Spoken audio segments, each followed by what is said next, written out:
Well, good morning, everyone. Thomas Montgomery. It's a pleasure to be with you this Friday morning, April 14th, 2023. We get together with our distribution partners most weekday mornings at this time to talk about strategies, tips, techniques, share success stories, and to solve problems. Today's topic is, I think, an interesting one, and we'll see what you think as we go through it. Our topic today is on the CEO mindset. And if you don't like that topic name, you can discard it, but essentially what we're going to go through is talking about the importance of helping clients see themselves as business owners versus consumers. There's a difference in the consumer mindset versus the entrepreneur / CEO mindset, and it affects what we do and how we do things. And so we're going to talk a little bit about that today and get your feedback on it. Now, before we get into the topic of the day, as we typically do, we go through describing who we are and who we help. You'll notice I'm not using a PDF version. I'm using a Word version, an editable Word version, because what we're going to do is we're going to work on this discussion together. We're going to create kind of a matrix together, so there'll be involvement by the audience. So we'll get to that in just a moment.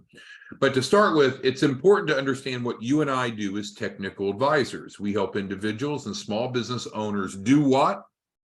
We help them improve their credibility to qualify for financing, regardless if it's a business loan, auto financing, mortgages, etc. How do we do that? We use the credit and funding program.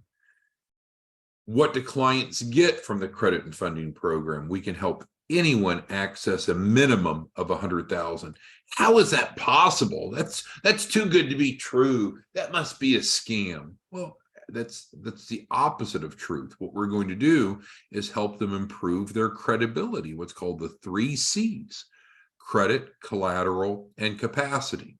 Capacity sometimes is referred to as cash flow.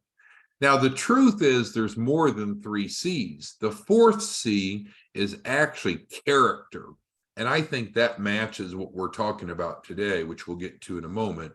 But normally we spend time talking about the 3 C's. So for someone to create a logical argument to say, oh, no, there's no way someone can improve their credit. Well, that's a ridiculous statement. Of course, there are legal and effective ways to improve credit, which we've incorporated the best of the best in our program.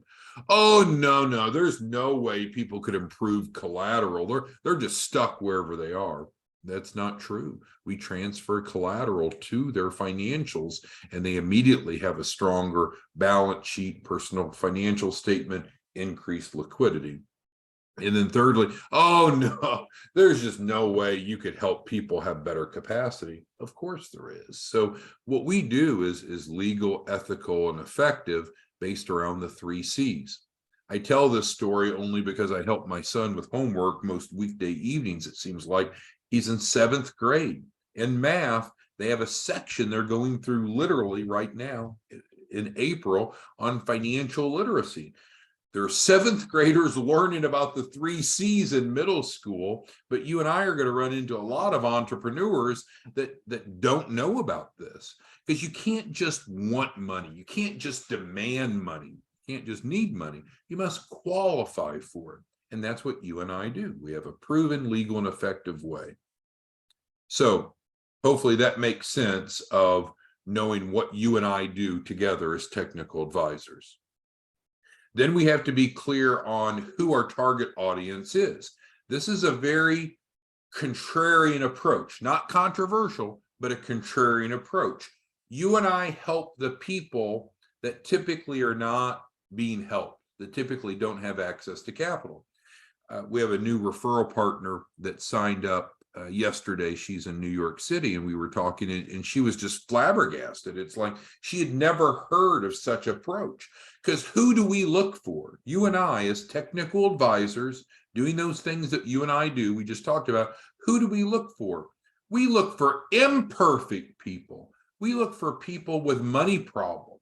We look for people with shitty credit. We look for people that don't have collateral. We're the opposite of what the marketplace does, right? The marketplace says, oh, if you want business funding, what's your personal credit score? Better be better than a 680. How long have you been in business? It better be more than 2 years. What's your monthly cash flow? Your deposits better be more than 10,000. That's the typical model. You and I are the opposite of that. We're looking for the people that are imperfect, that have problems in one or more of these areas. So when I'm talking to prospective clients on the phone, I'm screening them. And I'm even so forward now, I'll ask them, let's pretend it's Alfred who's on the phone here. I'm sorry, on the Zoom. So if Alfred's a prospect, which he's not, but if I had a call with Alfred, I'd say, I need to figure out if you qualify for our grant subsidized program, Alfred, before we go any further. I've got 3 questions for you.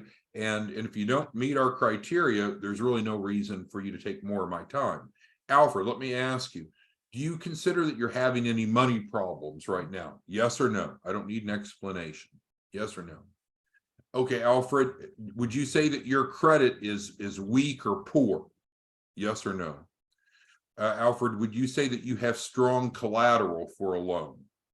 And if he can say that he has any of the shortfalls, then I want to work with Alfred. But if Alfred comes back, oh no, I'm a freaking millionaire, I've got an 830 credit score, and I've got so much collateral, it hurts. I don't need to deal with Alfred, right? He could just go down to Wells Fargo and get his deal done. I could go focus on helping some other person that really needs our program, someone that's imperfect. So our process is to help imperfect people become credible enough on paper to qualify for at least 100,000 in funding. All right, so that's redundant, but that's the foundation of who we are, what we do, and who we help.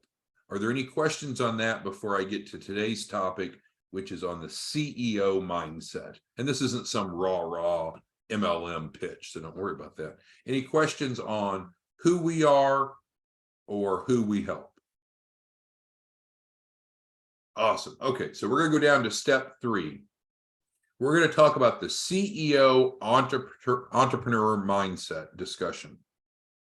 I've created this very basic table, and again, it's in Word because we're going to be typing in together. We're going to be working on this together. So these blocks are not filled in yet. We're going to do them, but we have a column that talks about how consumers, or I use the term hobbyist, and I mean that respectfully, but some people want to own their own business, but they're not really engaged in it. They're treating it more like a hobby. So that's what I mean in this column. And then there's folks like you and I. You and I have the CEO or the entrepreneurial mindset. So we're going to go through and talk about some different different topics, and then we're going to map out how these different groups look at these same topics. So I filled in one just as an example. So when it comes to jobs, what do consumers or hobbyists think about? How do I get a good job? They're the people that's looking up jobs in Indeed and here and there, just thinking about how do I get a job or how do I get a better paying job? That's their mindset. How can I go work for someone else? In contrast, so in other words, much differently, you and I in the CEO entrepreneurial mindset is like, I don't want a job. I don't want to work for someone else. I want to create jobs for others and economic opportunities for others. So you see that difference? Okay, so now we're going to talk about financials, and I need your help on this. I want to know, and if you'll go ahead and type it into the Q&A, it's kind of like a chat function of Zoom. When it comes to financials, how do you think that consumer/hobbyists think about financials? In contrast, how do you think that CEOs, entrepreneurs think about financials? I'm going to give you a moment. You could respond to either of those two or both of those two, but go ahead and type in your answer to the Q&A. We'll share it and we'll discuss it. Okay. Alfred was the quick first to respond. He said optional. He just said one word, optional. Okay, and I think you're right. I think people that are not of the business mindset, when it comes to financials, we're talking about balance sheets, P&L, so forth. I think this group of people, I don't really need that. It's not relevant to me. It's not important. Okay, so thank you, Alfred, for providing this. Who has an idea of how CEOs or entrepreneurs think of financials? Do they think of it as the same, or do they think of it as different? Looking for responses. Anyone? Okay, Alfred responded again, and Alfred's response was essential. And Carlos said concerned. Yeah, which we'll say relevant. Yeah, thank you to both of you. Yeah, so there's a difference in how we think about financials.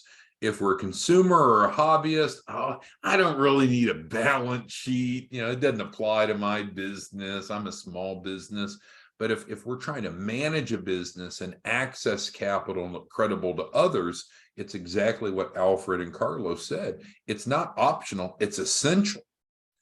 So that's one of the things that we do when we work with clients in the credit and funding program, is help them create credible, accurate, and valuable financials. I'm not political, so I'm not opening up a political discussion, but former President Trump is in a lawsuit now where allegedly he and his family falsified financials to get loans. And now they're going through the court process because it's deemed illegal. You and I will never do that. You and I will never help a client create a false balance sheet, a false profit and loss. What we do will always be accurate and credible and legal and following what's called GAAP, generally agreed upon accounting principles. Okay, so that went well. Let's go to the next. When it comes to the concept of contracts, how do consumer hobbyists often think about contracts? In contrast, how do CEOs, entrepreneurs think about contracts? Looking for feedback from each of you or any of you to help us fill in this grid. What's the difference? And that's what we're really trying to get to. What's the difference between how this group thinks about contracts and how this group thinks about contracts? All right, so Timothy says binding. Yeah. So a CEO entrepreneur says, yeah, a contract is binding. That's the word, the commitment between two parties, what the agreement is. So I think, Timothy, you're spot on. Binding. Let's even highlight that. Binding is the way that this group thinks of it. Okay, and Jeanette added essential. And I'd agree. Yeah, because it clarifies the rules of engagement, what both parties have agreed to do. Okay, so I'm in agreement there. Does anyone have any feedback on how you think consumer or hobbyists think about it? Well, yeah, kind of the opposite. They're optional.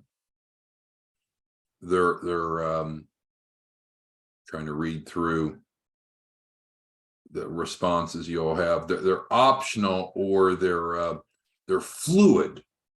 It's like, or okay, there's a good one. Sarah says emotional. Yeah, I don't feel that that's right, so I'm not bound by it.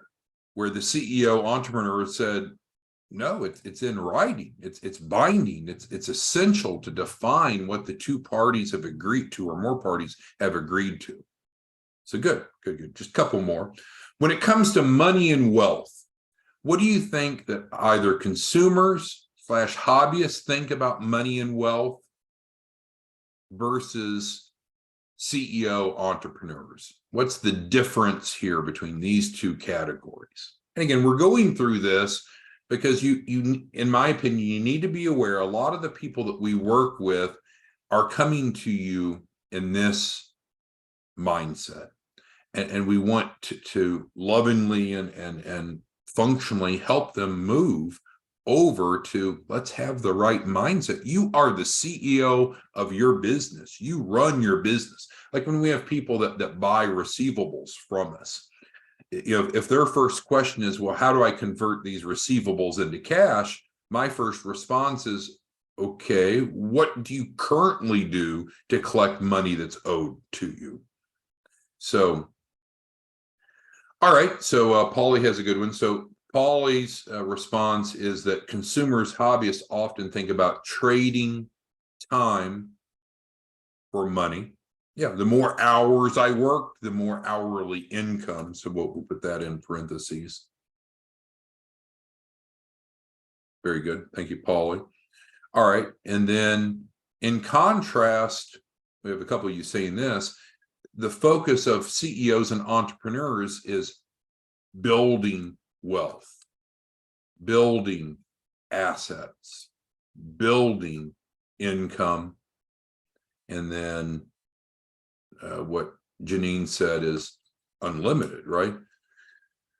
So an example of that is when you go to look at a car, for example, this group of people says, well, what can I afford?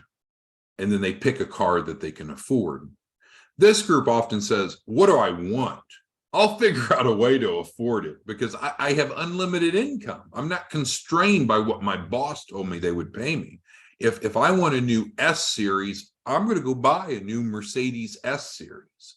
And then I'll figure out what I need to do to sell enough to generate enough income to afford it.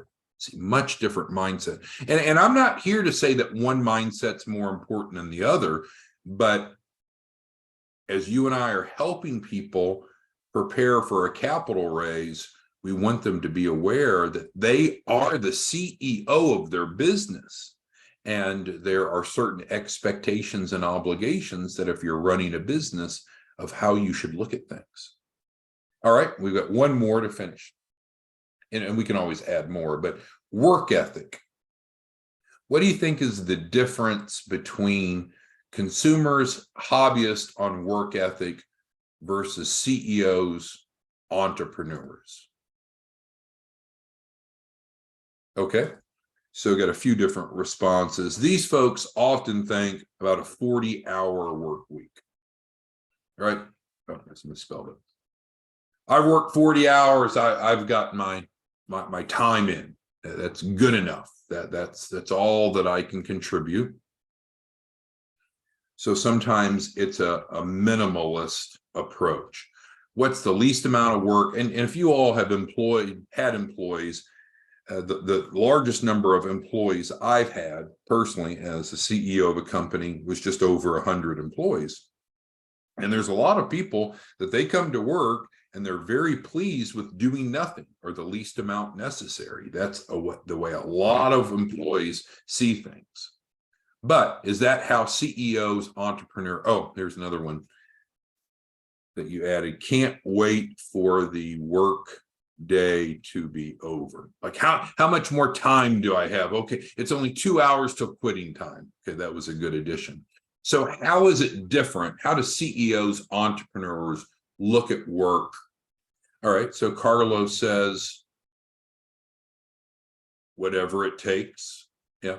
Yeah, and that could mean a few things, but certainly it doesn't mean that we stop. Maybe that should be 2 words, that we stop at 40 hours, that it may in fact take more than 40 hours. It also could take a lot less. If you've not read the book 4-Hour Work Week by Timothy Ferriss, I encourage you to read it. It's been out for quite some time, but he actually is a minimalist. He talks about that if you own your own company, you need to create a company that requires very little time.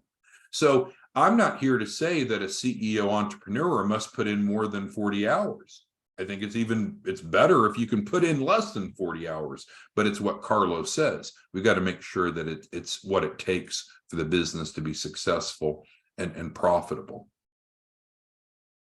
All right, well, we could go on, but I know on Fridays we try to keep this a bit briefer. Our purpose today is just to stimulate some discussion about the difference between the consumer mindset and the entrepreneur mindset. And to forewarn you, frequently you'll have clients that come to you and they're over in this category. Is it our job to change them or to convince them to see things differently? No, but there's so much that you and I do that is predicated on what it takes to get funding.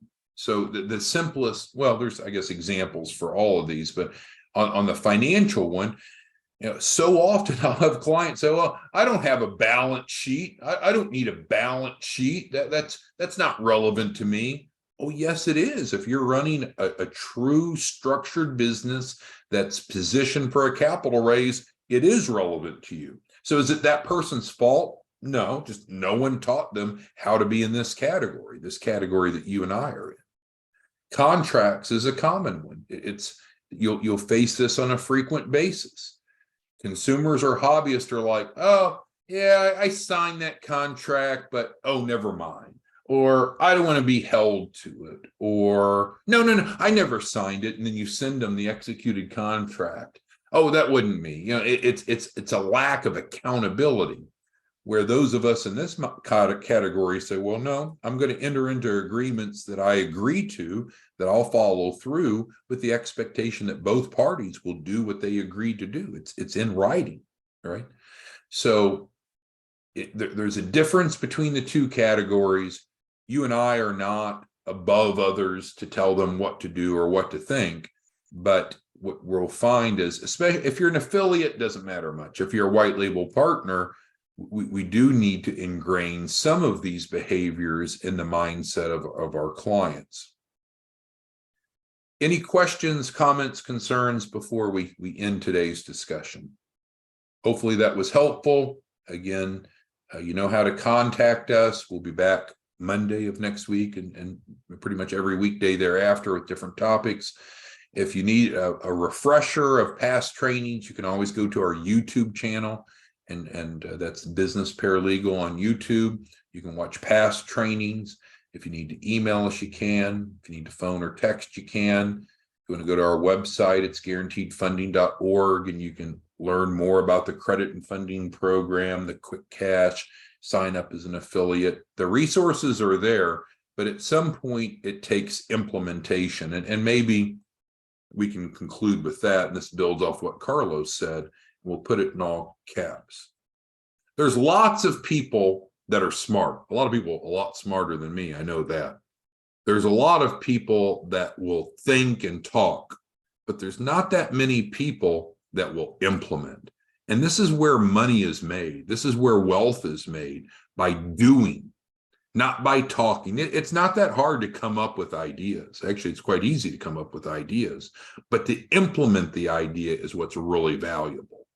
And so that's what I would ask each of you to do. If you're an affiliate or a white label partner, let's implement. Let's do what we said that we would do. Let's help other people. Let's make a lot of money for yourself and build your wealth.